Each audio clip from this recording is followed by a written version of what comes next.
오늘 본문에는 우리가 늘 잘 알고 있던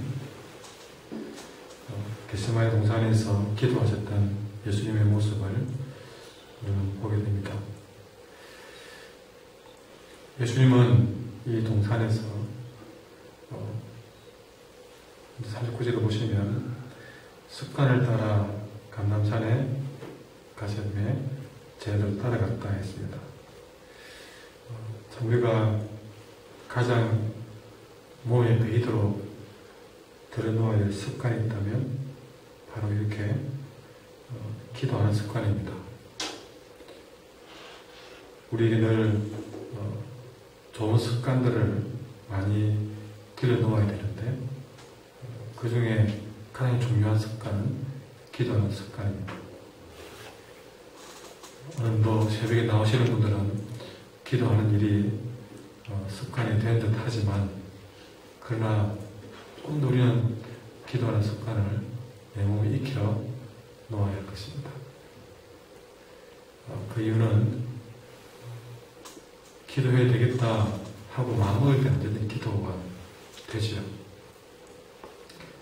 그러나 느헤미야 같은 경우는 때로는 그야말로 1초의 긴박한 그런 순간에도 느헤미야서에서는 기도했다고 되어 있습니다. 우리가 기도해야 되겠다 마음을 여가 놓는 그런 찰나에도 우리 마음은 자연스럽게 기도로 하나하나씩 문제를 풀어가는 그런 습관들이 되어져야 한다는 것이죠. 그 지나온 정도의 습관을 가지고 만족하지 마시고 정말 우리가 어떤 물건이 눈 쪽으로 돌이 날아오든지 손이 오든지 그러면 자연스럽게 눈이 감기듯이 눈을 감으려고 감는 것이 아닙니다. 저절로 감겨지는 것입니다. 그런 정도로 어느 순간에 내가 기도하고 있는 모습 그런 모습들까지 우리는 나아가야 된다는 것이죠. 기도하자 해야 하는 그런 분도 있겠지만 정말 내가 기도한다는 것을 못 느낀데도 불구하고 어느 날 나이 먹더니 기도하고 있는 이런 나는 어떤 순간에 기도하는 사람으로 설 수 있기를 원합니다. 그리고 또 하나는 이 습관은 늘 이 감람산에 가서 기도하셨다는 사실이죠. 기도하기 좋은 그래서 40절에 그곳에 이르러 되어 있는데 이것을 습관과 이어볼 때에 참 여기 오면 또 여기는 내가 늘 기도하는 곳이다는 사실. 그래서 우리가 언젠가 세월을 보내고 세상을 떠났을 때에 자녀들이 참 내 엄마 아빠는 여기 가서 기도했다. 그럼 참 과거에 추억이 있는 그런 우리의 옛 고향을 가본다든지 그러면 그러잖아요. 웃으면서 그럽니다. 여기서 우리가 뭘 했었지 그런 얘기를 하잖아요. 또 어떤 곳은 가보면 아무도 울리는 것도 없고 감동적인 것도 없는데 자기만의 그것이 있어서 예를 들어서 홀로 많이 울었던 장소 서름받았던 장소를 보이면 또 그걸 두고 또 괜한 그 추억이 생각이 나서 눈물을 짓기도 합니다. 그러니까 또 이렇게 나이를 점점 이렇게 나이가 들수록 그런 옛 추억이 또 새로 또 되살아나는 그런 것도 있더라고요. 여러분 항상 그 장소에 가면 아니 그 내 자신이 아닌 그 누군가에게는 참 그분이 부모가 늘 거기서 기도했던 모습 그것이 제일 먼저 생각이 날 수 있는 좀 그런 우리의 영적인 추억이 있어야 될 것입니다. 그것이 이르러서 예수님은 베드로, 요한, 야고보에게 유혹에 빠지지 않게 기도하라고 이야기합니다. 그리고 그들 떠나 돌 던진 만큼 가서 무릎 꿇고 기도합니다. 여기서 저는 이 말씀 보면서 그 베드로, 요한, 야고보에게서 좀 떨어져가 기도했다라고 되어 있는데, 이거는 굳이 기도 안 해도 될 거 아닙니까? 그런데 분명히 이유가 있기 때문에 저는 기록을 했다고 생각이 듭니다. 기도하다 보면 서로 떨어져 앉아 기도하는 것은 참 좋은 일이잖아요. 그러니까 이 세 명과 떨어져서 기도했다. 늘 그건 당연한 일인데 굳이 서로 이렇게 어느 거리만큼 떨어져 있다는 말을 써놨습니다. 그것도 더 재밌는 거는 돌 던진 만큼 떨어졌다는 거죠. 그럼 여기서 예수님이 딱 하고 막 그냥 막 전력 투구를 했다고 생각되지 않습니다. 그냥 돌 하나 들어서 툭 던지면 될 만한 거리. 여러분, 웬만한 투수가 아닌 이상 저는 이 말씀을 볼 때는 그리 멀지 않는 거리에 떨어져서 기도했다고 생각을 합니다. 자, 그런데 그렇게 해놓고 어떻게 되어 있냐면 42절에 아버지여, 만일 아버지의 뜻이거든 이 잔을 내게서 옮길 수 없소서. 그러나 내 원대로 마시고 아버지의 원대로 되기를 원합니다. 그러면서 얼마나 기도했는지, 얼마나 힘써 기도했는지 4절에 보면 예수께서 힘쓰고 애써 더욱 간절히, 여러분 센 거는 다 모였습니다. 힘쓰고 애써 더욱 간절히 기도했습니다. 얼마나 그렇게 힘을 쓰고 애를 쓰는지 땀이 땅에 떨어지는 빗방울 같은 거예요. 저는 어릴 때 이야기 들을 때는 저는 피를 흘리고 기도했다고 들었습니다. 그게 아닙니다. 땀이 흐르는 것이죠. 근데 얼마나 땀을 진하게 흘리느냐, 땅에 떨어지는 빗방울 같이 들었다. 그만큼 힘쓰고 애를 썼다는 것이죠. 여러분, 이 기도는 어떤 내용이었습니까? 아버지 뜻이면 이 잔을, 이 고통의 잔을 내게서 옮겨달라는 기도였습니다. 이 잔은 그가 곧 육체적으로 당할 십자가의 처절한 고통을 말합니다. 그리고 수많은 사람들이 그를 십자가에 매달으려고 하는 이 배반, 심지어 전 제자들이 그를 버리고 도망가는 이 배반, 이 아픔, 이런 잔을 더 나아가서 하나님마저도, 아버지라고 하잖아요, 그죠? 하나님, 나의 아버지 되는 하나님마저도 나를 버리는 하나님과의 단절의 아픔, 이런 어마어마한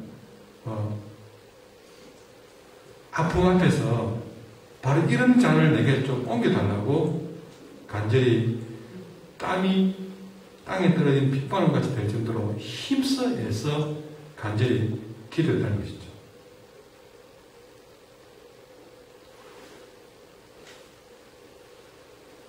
여러분, 우리가 이 예수님의 기도에서 때로는 우리 인생에 간절한 기도가 필요한 것을 말씀해 주고 있습니다. 근데 그 간절한 기도, 뭔가를 간절히 구해야 될 상황은 오죠. 그럴 때 우리는 간절히 기도해야 되는 것이 맞습니다. 그런데 오늘 예수님의 기도는 어떤 기도였느냐, 무엇에 간절했느냐. 여러분, 나는 내 첫 마음은 이 잔을 내게서 옮겨나가는 마음이었습니다. 그러나 절대 내 원대로 말고 아버지 원대로 되기를 원한다는 기도였어요.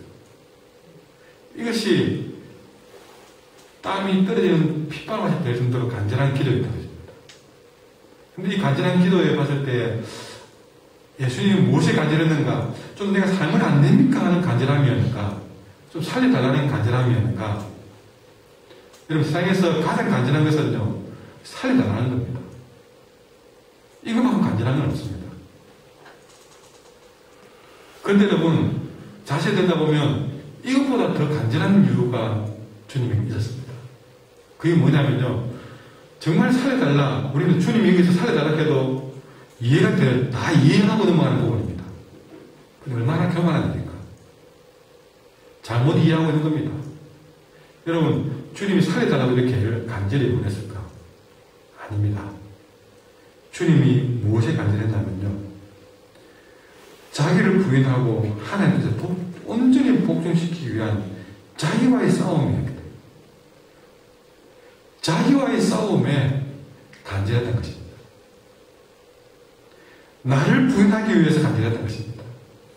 하나님 뜻에 완전히 복종시키기 위해서 간절했던 것입니다.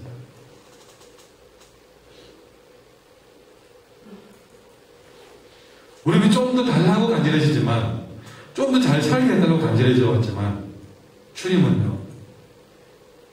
아니 그렇게 우리가 원했던 것과는 다르게 자기를 부인하기 위해서 그렇게 자기와의 싸움 앞에 힘을 썼고 애를 썼고 더 간절했던 것입니다.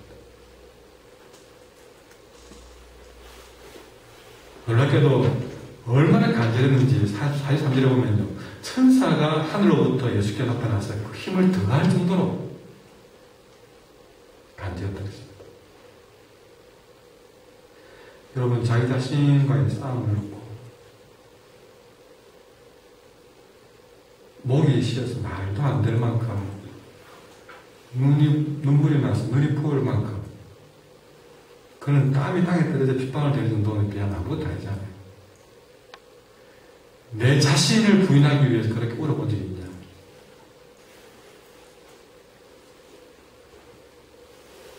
내 자신을 위해서. 이 겟세마네 기도에서 오늘 주님은 우리에게 제게 이런 것을 보여줍니다. 자기 자신과의 싸움 앞에 이렇게 간절히 바라 우리에게 말씀하십니다. 그런데 이것은 저들에게 연구 가보면요. 이렇게 기도를 하시는데 그 기도 위에 일어나 저들에게 가보니까 잠들어 있더라는 것이죠. 그런데 성경에는 슬픔으로 인해서 잠들어 있다. 왜 슬펐을까? 여러분 주님의 기도를 들었다는 것이죠. 돌 던질 만큼 떨어지는데 이 정도로 기도했는데 안 들릴 수가 없는 거죠.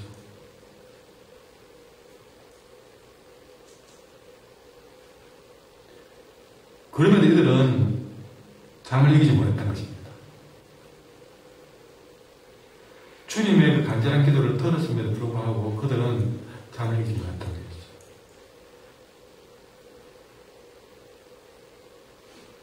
잠들어 있는 이들의 모습은 앞으로 이들의 삶에서 어떤 일이 벌어질지 예견케 합니다.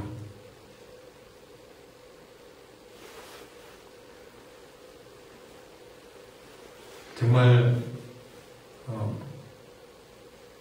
앞으로 일어날 일들이 주님 분명히 말해서 유혹에 빠지지 않도록 기도하라고 했는데 앞으로 일어날 일들이 어떤 일인지 짐작이 되는 일이었지만 그들은 기도하지 않았습니다.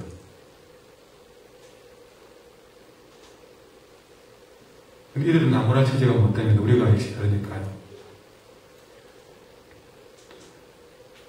베드로가 막 33절에 보듯이 주여 내가 주와 함께 꼭 해도 죽는 대로 가기를 각오했다.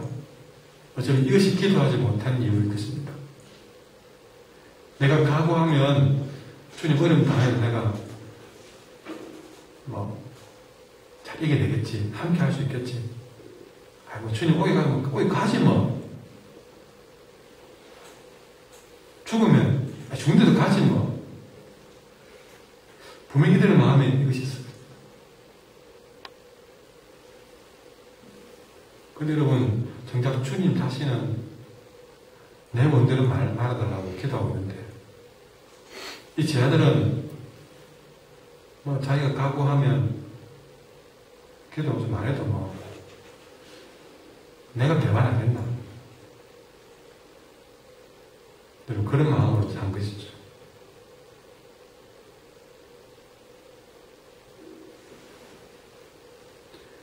자기와의 싸움에서 진다는 것은 여러분 별것 아닌 것 가지고 우리는 나와의 싸움에 질 수 있다는 것입니다.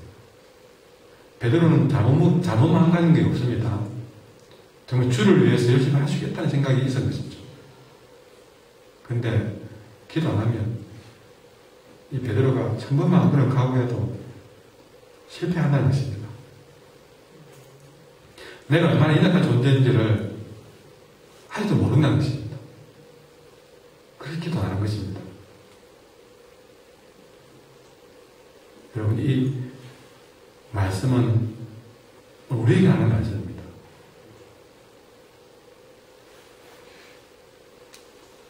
여러분, 각오했다고 될 일 아닙니다.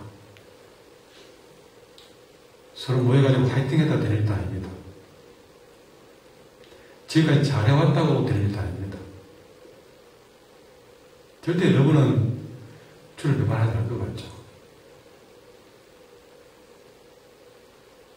이미 그 마음이 됐고, 또 한 걸음 더 난다면, 오늘 새벽에 기도했으니까 오늘만 그냥 하루가 아무런 없겠지.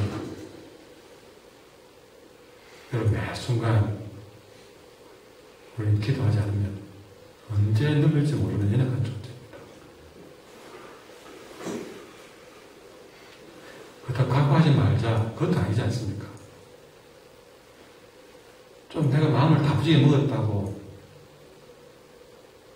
그것 내가 얼마나 연약한지 까먹지 말아야 할 것이죠. 다짐도 해야 되겠지만 그 위에 기도를 더하지 않으면 안 됩니다. 기도하지 않으면 시험에 드는지도 모르고 우리는 이미 주님을 배반하고 있고 우리는 주님을 저주도 하고 있고 그런 자리에 언제나 들어갈 수 있는 연약한 존재입니다. 예수님의 기도 어땠습니까? 자기를 부인하는 기도. 그래서 땀을 흘립니다. 여러분, 나의 기도는 과연 내 요구를 하나님께 과대시키기 위한 기도입니까? 하나님 뜻에 나를 온전히 독주시키는 기도까지.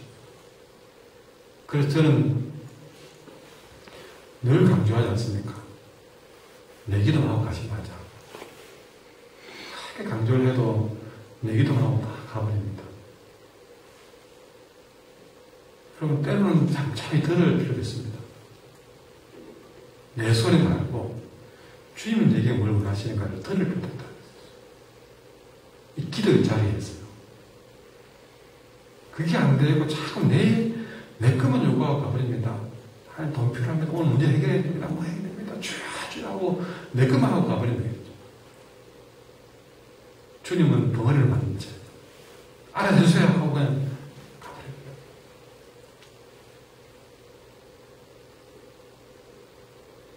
내가 주님께 간절하는 말은 주님께 내 얘기만 하라는 것. 그렇게 간절하는 말도 있겠고 내게 또 문제 있을 때 간절하는 말도 있겠지만 정말 주님이 뭘 원하시는가 오늘 말씀을 통해서 또 귀 기울이고 그래서 매 기도 때마다 설교가 필요한 이유겠습니다. 오늘 주님이 내게 뭘 말씀하시는가를 다 우리는 더 소중히 듣고 내가 무슨 기도를 하고 가는지도 몰라도 오늘 주님이 내게 무슨 말씀을 주셨는지는 기억을 하고 가야 됩니다. 그렇게 나의 기도는 하나님의 뜻에 나를 온전히 복종시키기 위한 기도가 됩니다. 겟세마네 동산에서 우리에게 던진 이 메시지를 우리 가슴 속에 다시 한 번 더 새겨 놓아야 될 것입니다. 예수님 때보다 지금 시대가 더 악하면 악하지 만만치 않은 시대에 우리 신앙을 제대로 지켜야 하기가 만만치 않은 시대에 여러분 우리는 이 겟세마네 동산에서의 영성을 다시 한번 더 강하게 부여잡아야 될 시점이라고 생각합니다. 오늘 내가 어떤 유혹에 빠질지 모르니 여러분 기도하지 않고 덤비지 마십시오. 기도하겠습니다.